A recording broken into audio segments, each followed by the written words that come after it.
Alright, so we've sped up the pressure reduction process in a timely manner without overstressing the glass in the jars. So now the pressure is let off, we're going to open the lid.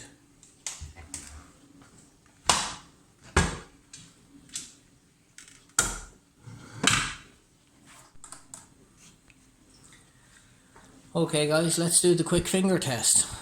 What pops and what doesn't. Now these are ones I did earlier. They're sealed, no pop, okay.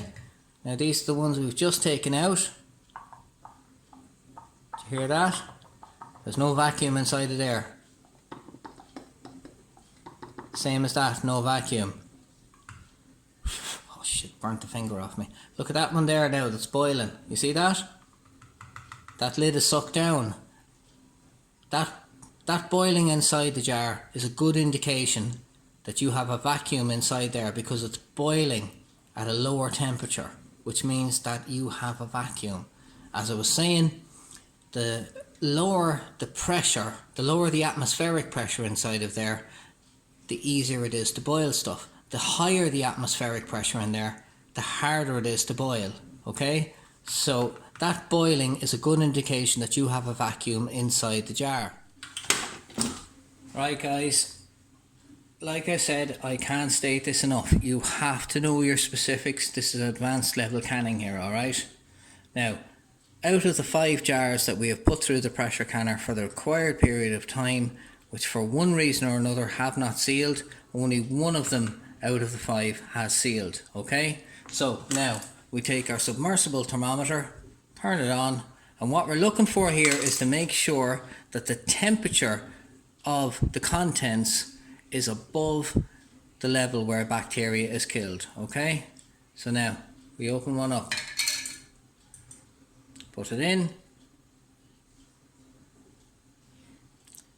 and the temperature of the contents is at, I hope you can see that there, just move the phone here,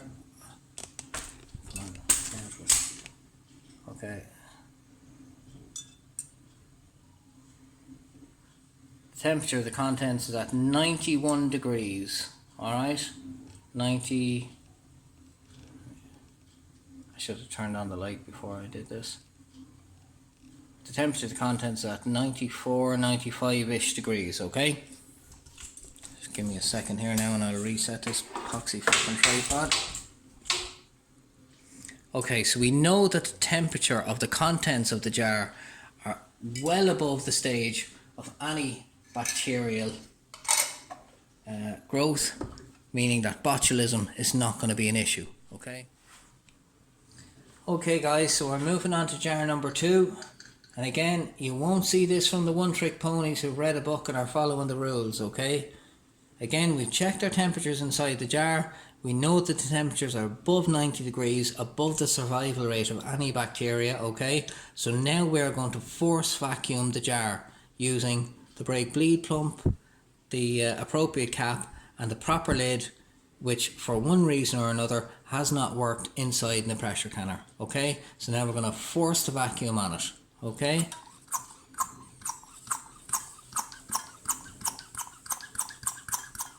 Now there will always be cases where this doesn't work. If you get a bad lid, you get a warped jar, or whatever, you know, there'll always be cases where this doesn't work. But look at that now, as I've created a vacuum inside that jar, look at the contents beginning to boil. And that's a good indication that you've got a good lid on there. Okay, you've got a good seal, because now you've reduced atmospheric pressure inside the jar and the contents have no choice but to boil.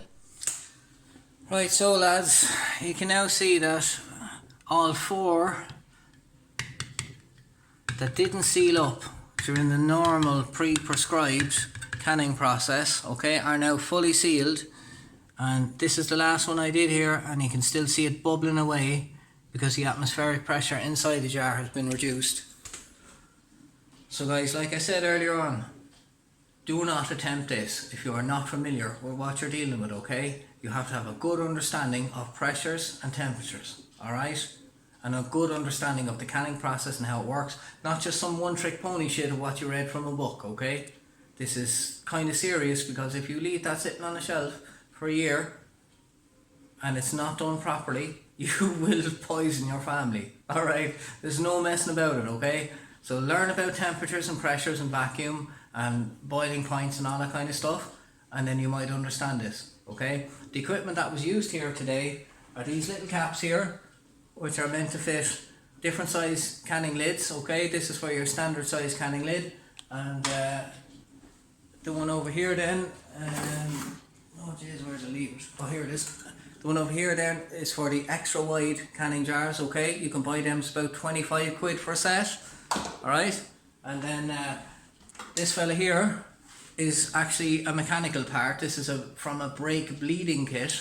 It's a vacuum pump, okay? A hand operated vacuum pump, right?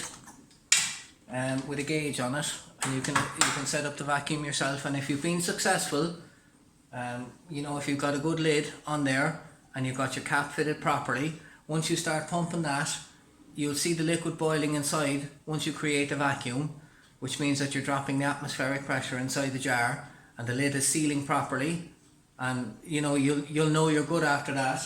And look, 4 out of 5 jars didn't seal properly but were at the correct temperature to kill all bacteria, and all the rest are now sealed. There was nothing wrong with the lids. Maybe I had the ring sitting on incorrectly, perhaps.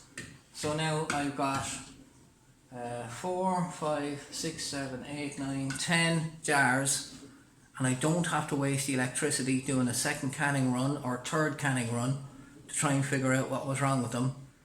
Just provide that vacuum on them.